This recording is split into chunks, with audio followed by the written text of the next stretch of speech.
Esse é o Ancapso e nós vamos falar agora da proposta de um plebiscito para a volta na monarquia que está avançando no Senado, tá? O plebiscito, a proposta é incluir nas eleições de 2026 um plebiscito, ou seja, além dos votos que você teria normalmente de governadores, presidente e deputados federais, etc, etc, etc, teria uma pergunta sobre a volta da monarquia, né?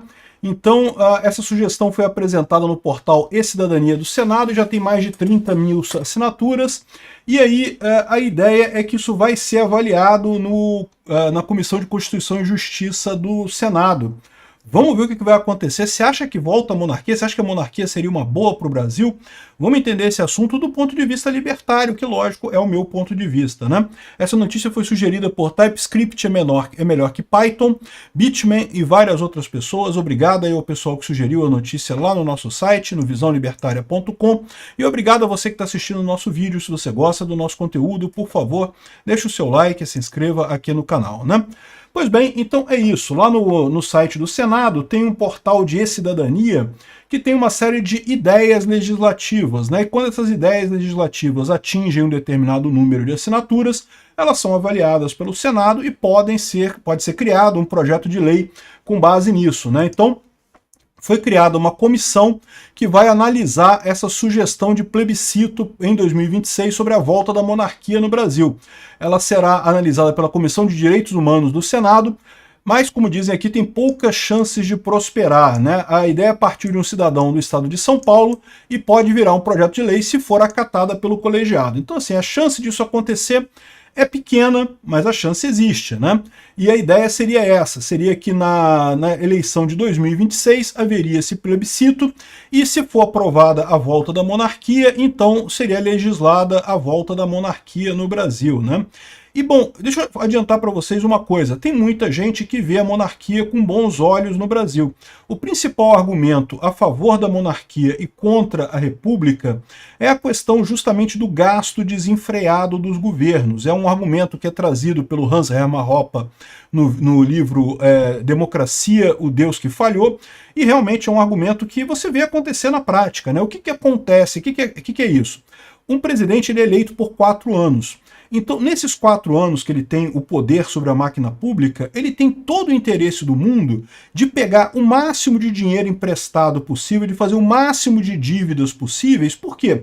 Porque ele vai ter recursos que ele pode direcionar durante esses 4 anos, né? E a dívida vai ser paga ao longo de muitos anos seguintes. Então vai ser paga pelos presidentes que virão depois dele. Vai ser problema de outras pessoas, não é problema dele. Então, existe todo um incentivo para o presidente se endividar de forma absurda. E olha que coisa, é exatamente o que acontece, né? Por que a gente tem uma dívida enorme, uma dívida externa enorme no Brasil, e na verdade em todas as democracias? Porque isso é um incentivo muito forte. Todo mundo que entra na presidência, seja prefeito de uma cidade, seja governador de um estado, seja presidente da república, todos eles têm todo o incentivo do mundo de torrar dinheiro como se não houvesse amanhã e deixa a dívida, deixa o problema para o próximo presidente, ou para o próximo governador, ou para o próximo prefeito, para quem quer que seja. E o resultado disso é que você vai numa montanha de dívidas, numa avalanche de dívidas, jogando e empurrando para frente, até que um dia isso vai explodir, né? Isso é a teoria do Bitcoin, né? Por isso que a gente se agarra ao Bitcoin. O Bitcoin é justamente uma moeda que não tem como fazer isso, como o governo fazer esse tipo de coisa. Então, em algum momento, se realmente começar a explodir o sistema monetário mundial por conta dessas dívidas absurdas, a correria seria para uma moeda estável, e a melhor moeda estável que a gente tem hoje é o Bitcoin, no final das contas. Mas isso daí é outro assunto, né? E eu concordo, existe essa tendência imediatista de um presidente, né? Então isso é um problema realmente. E aqui no Brasil a gente tem uma característica que é, a gente só teve imperador bom, né? Os 2 imperadores que o Brasil teve foram boas pessoas, tanto Dom Pedro I quanto Dom Pedro II, eram pessoas extremamente razoáveis, que fizeram governos muito parcimoniosos. Por que o imperador não tem esse problema? Porque o imperador, ele não vai ter 4 anos só, ele vai ficar a vida toda dele ali. E quando ele morrer, vai passar para o filho dele. Então ele tem todo o interesse do mundo em que as finanças estejam equilibradas, que ele não vai torrar dinheiro absurdo. Ele pode pegar empréstimo em alguma coisa? Pode pegar empréstimo, evidentemente, mas ele não vai pegar empréstimos de forma absurda, porque ele sabe que quem que vai ter que pagar aquilo, Ou vai ser ele mesmo mais adiante, ou vai ser o filho dele. Então ele não tem esse interesse de sair pegando empréstimo loucamente, como os presidentes têm esse interesse, né? Então a gente teve bons imperadores, mas o problema é o seguinte, o que o pessoal esquece nessa história é que a loteria da genética, né, é uma loteria complicada. Às vezes os filhos de um bom imperador não necessariamente são bons imperadores, né? Você sempre pode ter a ideia de um maluco surgir aí, vamos supor que a gente estivesse na monarquia ainda, né? De novo, Dom Pedro I e Dom Pedro II não tem nada o que falar contra eles. São excelentes, foram excelentes imperadores. O Brasil deu muita sorte, na verdade, com isso, né? Mas vamos supor, a princesa Isabel também tudo indica que seria uma excelente imperatriz brasileira. Mas e aí? E os filhos da princesa Isabel? Será que a gente teria tanta confiança também que seriam bons imperadores, seriam bons dirigentes? E os netos, os bisnetos, né? Entendeu o problema? O risco que existe é esse, né? O imperador, o risco que existe é que filho de um bom imperador não necessariamente é um bom imperador. Pode vir alguém com âmbito expansionista, como aconteceu em muitas nações na Europa, né? Querendo fazer guerra com os vizinhos para aumentar o seu estado e não sei o que lá, querendo criar confusão. Pode vir alguém maluco, completamente maluco, sem saber nada das coisas. Um Carlos II dos Habsburgo lá, que o cara, né, com um queixão desse tamanho assim, enfim, um maluco qualquer disso daí. Enfim, pode vir um imperador merda. E aí o que você faz com o imperador merda? Já provou pra pensar? Porque um presidente é uma merda, o Lula é uma bosta, mas o Lula vai ser 4 anos, né? Na pior das hipóteses, 8 anos.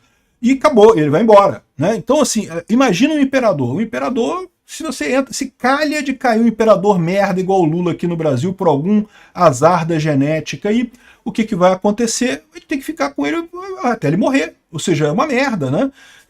Esse é o grande problema da monarquia em termos objetivos, né? Por que a monarquia não é assim tão melhor do que a república? Porque realmente é ruim.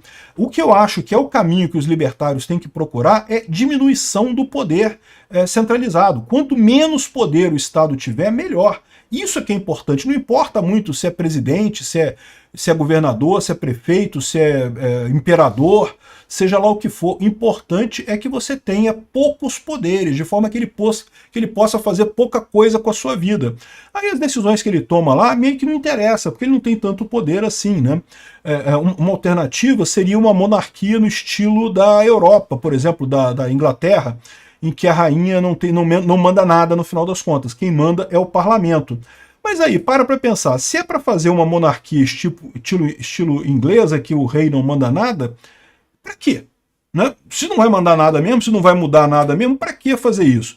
O primeiro-ministro mandando é a mesma coisa que um presidente. O primeiro-ministro também, ele tem um período que ele vai ficar ali, ele vai ter todo o interesse do mundo de fazer dívidas e mais dívidas e mais dívidas, para deixar o problema para o próximo primeiro-ministro. Então, eu sinceramente não vejo grande vantagem, né? Tá rodando aqui esse negócio, é a sugestão 09 de 2024, já teve 30 mil apoios como ideia legislativa. Eu sinceramente, eu sei que tem muita gente que é libertário, monarquista e coisa e tal, inclusive pela obra do Hans Hermann Hoppe. Eu não me enquadro nisso, eu não acho que monarquia seja melhor do que república. Eu acho que se você mora numa monarquia ou mora numa república, tanto faz. O importante é você diminuir o poder do governo sobre o indivíduo. E só isso que interessa. Diminuir o Estado como um todo. É só isso que interessa. Obrigado por assistir o vídeo até o final. Além de curtir, compartilhar e se inscrever no canal, considere se tornar patrocinador com valores a partir de R$ 1,99. Clique no botão Seja Membro abaixo para saber as condições e vantagens de patrocinar o canal. Mais informações sobre o nosso projeto, visite nossos sites indicados na tela.